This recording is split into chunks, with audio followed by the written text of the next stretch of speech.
Welcome. In this video, I'll show you how to install a Snapchat app on iPhone. All right, if you find this video helpful, please leave a like and subscribe to the channel for more such tutorials. So first up, you need to go ahead and find the App Store. Just tap on it. Wait for it to load. Once it loads, use the search function at the bottom right. So tap on search. Now, a search bar will be available at the very top.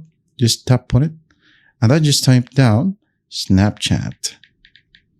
Once done, you could either tap on Snapchat right here in the search results, or just tap on search at the bottom. It's up to you. Just wait for it to load, and once it loads, Snapchat chat with friends right here will be available. You can go ahead and tap on get, or sometimes it will say or show you a cloud icon, or just tap on it beside Snapchat. And just wait for the download process to finish. And afterwards, it will just go ahead and install by itself. So all you got to do next is just wait and tap on open what is now when it's available.